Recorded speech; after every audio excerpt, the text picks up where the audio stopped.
রাজুলুম মিন আকসাল মাদিনাতি ইয়াসআ। এই ব্যক্তি সরকারি দলের লোক দৌড় দিয়ে চলে গেল ফিরআউনের সময়। আপনি আপনার দলের মানুষকে যে হত্যা করেছিল এই ব্যক্তিকে খোঁজার জন্য 24টা ঘন্টা পেরিয়ে গেল, আর আপনি সে হত্যাকারীকে খুঁজে পেলেন না।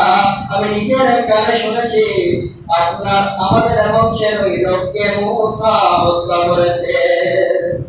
ফিরআউন বলে, সর্বনাশ, যে মূসাকে আমি ছোটবেলা থেকে কোলে পিঠে করে মানুষ করলাম, যে মূসার ভিতরে এমনটাই করে নিজের সন্তানের মতো লালন পালন করলাম, সেই মূসা আজকে আমার দলের লোককে এইভাবে মেরেছে। অতএব আর বিলম্ব নয়, আমি মূসাকে প্রথমেই দেখে বুঝেছিলাম আমার রাজ্য ধ্বংস করার হাতিয়ার মনে হয় আমার ঘরে ঘরে উঠতেছে। সুতরাং মূসাকে আর বাঁচানো যাবে না। আমি অনেক চেষ্টা করেছি মূসাকে মারার জন্য, কিন্তু আমি আমার স্ত্রীর অনুরোধে পারিনি। অতএব আজকে মূসাকে আর নিষ্কার নেই। তিনি সেনাবাহিনীকে পাঠিয়ে দিলেন, যাও মূসাকে যেখানেই পাবে সেখান থেকে ধরে আনবে। আমি আজকে ফিরআউন তাকে মৃত্যুদণ্ড দেব।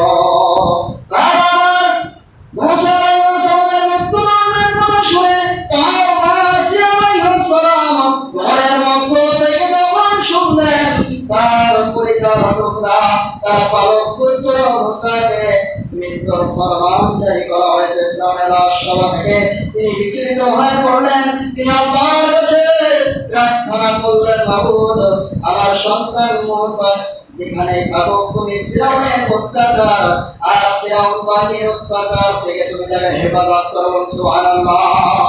মা দোয়া করলেন সন্তানের জন্য। আল্লাহ রাব্বুল আলামিন দোয়া কবুল করলেন। এরপর আল্লাহ রাব্বুল আলামিন বলেন, আল্লাহ রাব্বুল আলামিন বলেন, রাজুলুম মিন আকসাল মাদিনাতি ইয়াসআ। মূসা আলাইহিস সালামকে ফিরআউনের ওই পরিশাদ পর্বের মধ্য থেকে একজন ব্যক্তি অত্যন্ত মহব্বত করত, ভালোবাসত। সরকারি দলের সব লোক খারাপ না, ভালো আছে।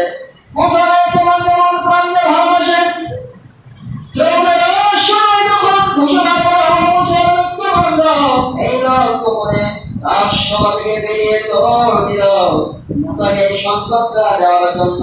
আল্লাহ সেটা তুলে ধরেছে, রাজুলুম মিন আকসাল মাদিনাতি ইয়াসআ। শহর থেকে একজন ব্যক্তি দৌড় দিয়ে মূসার নিকটে চলে আসলো। মূসার নিকটে এসে বলছে, ক্বালা ইয়া মূসা ইন্নাল মালাআ ইয়াতামিরুনা বিকা লিয়াকতুলুকা ফাখরিজ।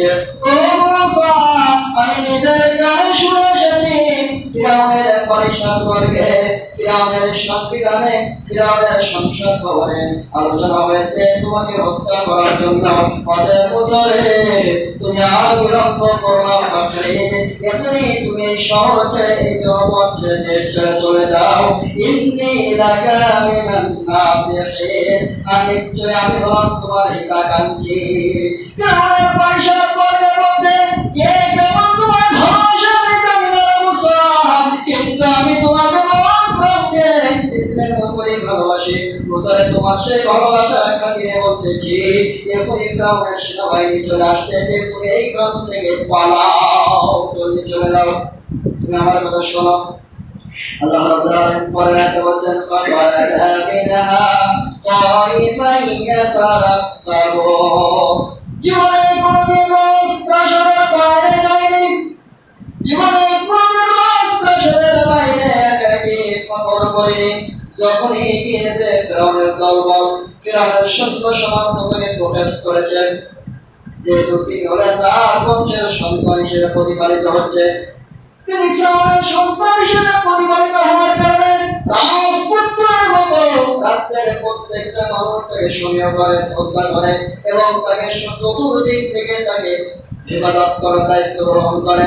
যখন যেখানে গিয়েছে শত শত সেনাবাহিনী তার সাথে গিয়েছে, জীবনে এই প্রথম তিনি বাড়ির বাইরে একাকি বের হয়েছেন। কোথায় যাবেন? জীবনে কোনোদিন তিনি তার পার্শ্ববর্তী রাষ্ট্রগুলোতে কেমন করে দেখেনি। কোথায় যাবেন? তিনি তার দেশ থেকে বেরিয়ে গেলেন অত্যন্ত ভীত সন্ত্রস্ত অবস্থায়। একজন ফাঁসির আসামি, একজন মৃত্যুদণ্ডপ্রাপ্ত আসামি কেমন করে পালায়? যখন সে জেল থেকে পালিয়ে যায় তখন সে তার নিজের জীবন নিয়ে যতটা শঙ্কিত থাকে, মুসা আলাইহিস সালাম ঠিক ওরকম একজন ফাঁসির আসামি, মৃত্যুদণ্ডপ্রাপ্ত একজন আসামি, এবং তিনি অত্যন্ত ভয়ে অত্যন্ত সত্তর মনে রাস্তা পেরিয়ে সামনের দিকে চলছেন। মরুভূমির পর দীর্ঘ মরুভূমি, মিশরের মরুভূমি পার করে তিনি আস্তে আস্তে পথ চলতেছেন। বলা রব্বি নাজ্জিনি মিনাল কওমিজ জালিমিন। আল্লাহ রাব্বুল আলামিনের কাছে নবী মুসা আলাইহিস সালাম দোয়া করছেন, আল্লাহ তুমি এই কওমে অত্যাচারী সম্প্রদায়, এই ফিরআউনের অত্যাচারী সম্প্রদায়ের হাত থেকে তুমি আমাকে হেফাজত করো। আল্লাহ কোথায় যাব জানি না, জীবনে কোনোদিন দেশের বাইরে যাইনি, অজানা অচেনা পথ, আমি কোথা থেকে কোথায় যাব? আমার কাছে কোনো পাথর নেই, আমার কাছে কোনো খাদ্য রসদ নেই, আমি কোথায় যাব, কোথায় থাকবো আল্লাহ জানি না। তুমি আমাকে এই জালিম সম্প্রদায়ের হাত থেকে বাঁচাও। ওয়ালাম্মা তাওয়াজ্জাহা তিলকা মাদিয়ানা, মুসা আলাইহিস সালামকে আল্লাহ রাব্বুল আলামিন মাদায়েনের দিকে অভিমুখ করলেন। মুসা আলাইহিস সালাম পার্শ্ববর্তী রাষ্ট্র মিশরের পরের রাষ্ট্র মাদায়েন, ওই মাদায়েনের অভিমুখে চলে গেলেন। সমস্ত মিশরের মরুভূমির পথ নাড়িয়ে তিনি চলে গেলেন মাদায়েনের সীমান্ত পেরিয়ে মাদায়েনের দেশে ঢুকে গেলেন। অন্য দেশে ঢুকে গেলেন, সেই দেশটির নাম হলো মাদায়েন। আর এই মাদায়েনে ফিরআউনের কোনো ক্ষমতা নেই। এই মাদায়েন হলো স্বাধীন একটা রাষ্ট্র, এখানে ফিরআউনের কোনো হস্তক্ষেপ নেই। আর ওই মাদায়েনের একজন নবী, সেই নবীর নাম হলো হযরত শুআয়ব আলাইহিস সালাম। শুআয়ব আলাইহিস সালাম ওই দেশের নবী। তিনি এই দেশে চলে গেলেন,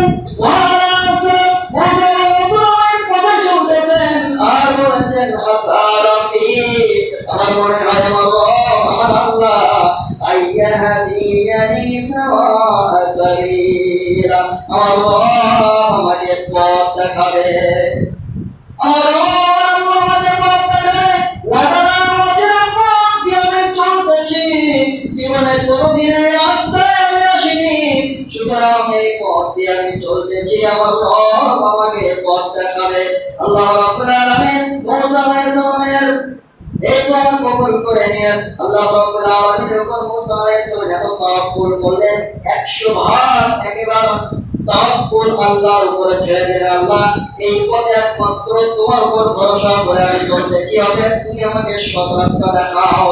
আল্লাহ রাব্বুল আলামিন মুসা আলাইহিস সালামের দোয়া কবুল করে নিয়ে তাকে দুনিয়ার রাস্তা দেখালেন, এমনকি পরকালের জান্নাতের রাস্তাও দেখিয়ে দিলেন। শুধু তাই নয়, দুনিয়ার মানুষরা কিভাবে জান্নাতের রাস্তায় চলবে সেই পথ প্রদর্শনকারী হিসেবে তাকে তৈরি করলেন।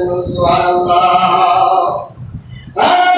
আল্লাহ রাব্বুল আলামিন পরে বলেছেন, ওয়ালাম্মা ওয়ালাদা মা আমাদানা ওয়াজাদা আলাইহি উম্মাতাম মিনান নাসি ইয়াসকুন। আল্লাহ রাব্বুল আলামিন বলেছেন, মুসা আলাইহিস সালাম অতিক্রম করলেন, মরুভূমির পথ পেরিয়ে কত আঁকা অচেনা বন জঙ্গল পেরিয়ে তিনি চলছেন। বিপদায় তার একেবারে ছাতি যেন ফেটে যায়, কাছে কোনো পানি নেই, খাদ্য নেই। তিনি অত্যন্ত ক্লান্ত হয়ে গেলেন। তিনি মাদায়েনের একটা কূপের নিকটে উপনীত হলেন, কূপের পাশে বসে গেলেন। ওয়াজাদা আলাইহি উম্মাতাম মিনান নাসি ইয়াসকুন, আর তিনি সেখানে দেখলেন ওই জনপদের কিছু মানুষেরা সেইখানে তাদের পশু পাখিকে ওই কূপ থেকে পানি উঠিয়ে পানি পান করাচ্ছে। অনেকগুলো মানুষ ওই এলাকা, ওই জনপদের, ওই দেশের, তারা তাদের এই ক্লান্ত বিকালে যখন তাদের পশু পাখিগুলোকে বাড়ি নিয়ে যাওয়ার সময় হয়, সারাদিন মাঠে চলে, যেহেতু সেই সময়টা ছিল কৃষি প্রধান এবং পশুপালন প্রধান দেশ। পশুপালন করে তাকে নিজে দুগ্ধ দহন করে যে দুধ হতো, এটা বিক্রি করে নিজেদের সংসার চলতো। ঠিক এই পরিস্থিতিতে তার ওই জনপদের মানুষগুলো তাদের এই সমস্ত পশু পাখিগুলোকে, তাদের উট, ভেড়া, বকরি, গাভী আছে সব কিছু কূপের পাশে নিয়ে এসে ওইখান দিয়ে কূপ থেকে পানি উঠে পানি পান করাচ্ছে। আল্লাহ রাব্বুল আলামিন বলেন, ওয়াজাদা মিন দুনিহিম বা'তাইনি তাজুদান। ওই মানুষগুলোতে একটু দূরে আড়ালে দুইজন অবলা সরবা নারী দাঁড়িয়ে রয়েছে, তারাও তাদের পশু পাখিগুলো নিয়ে দাঁড়িয়ে রয়েছে। কিন্তু এই পুরুষগুলো এত স্বেচ্ছাচারী, এরা কোনো রকম সাম্প্রীতি বোধের মধ্যে নেই। মহিলাদেরকে দেখলে একটু করুণা করতে হয়। আমরা যেমন যদি একটা দোকানে 10 জন পুরুষ থাকে আর একজন মহিলা যদি আসে, তাহলে আমরা বলতে ভাই মহিলাটাকে ছেড়ে দেন, এটা মানবতম সাম্প্রীতিবাদ। কিন্তু মানুষগুলো এত দুষ্ট, ওই মহিলারা দাঁড়িয়ে আছে বলে তাদের কোনো চান্স দেয় না। নিজেদের যতক্ষণ পানি পান করানো না হবে, শত শত রাত যতক্ষণ পান করানো না হবে, ততক্ষণ ওই মহিলারা এদের ধারে এসে পানি নেওয়ার সুযোগ পাবে না।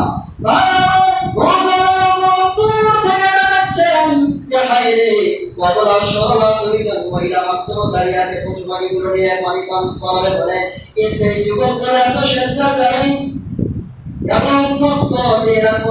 মহিলাদেরকে চান্স দিচ্ছে না। এটা দেখে মুসা আলাইহিস সালামের উত্তরে মায়া লাগালো, মুসা আলাইহিস সালাম আস্তে আস্তে ওই নারী দুইজনের কাছে চলে গেলেন। চলে যেতে জিজ্ঞাসা মা তোমাদের এইখানে এইভাবে দাঁড়িয়ে থাকার কারণ কি? তোমরা কেন ওদের সাথে মিশে পান দিতে যাচ্ছ না? قال تعالى نسقي حتى يصدر الرحاء।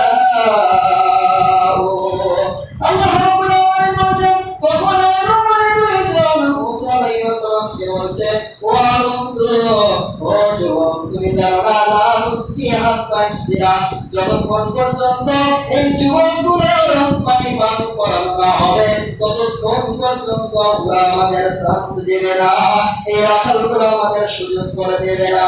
ও আমরা সাইকুন কারিয়ন, আর আমাদের পিতা একজন নবী, তিনি এত পবিত্র যে বাড়ি থেকে তিনি বের হতে পারেন না, আর আমরা একমাত্র তাদের দুইজন কন্যা সন্তান, আমাদের কোনো ভাই নেই, আমাদের পরিবার কোনো সন্তান পুরুষ নেই যে আমাদের এই পশু পাখিগুলো চারণ ভূমিতে বিচরণ করিয়া বাড়ি নিয়ে যাবে। সুতরাং আমরা নিরুপায় হয়ে সংসার চালানোর তাগিদে আমরা বাড়ি থেকে বের হয়ে এসেছি। প্রতিদিন আমাদের বাড়ি যেতে সন্ধ্যা হয় এর কারণে এরা কোনোদিন আমাদের আগে পানি পান করাতে দেয় না। আল্লাহ রাব্বুল আলামিন এরপর বলছেন, فسقى لهما ثم تولى إلى الظل। মুসা আলাইহিস সালাম তাদের পশু পাখিগুলো হাতে ধরলেন, ধরে তিনি নিজে কূপের নিকটে নিয়ে গেলেন। কূপের নিকটে নিয়ে তিনি নিজ হাতে বালতি করে পানি উঠালেন। পানি উঠে তাদের পশু পাখিগুলোকে পানি পান করিয়ে দিয়ে তাদেরকে সুসম্মানে বিদায় করে দিয়ে দেন। সুবহানাল্লাহ।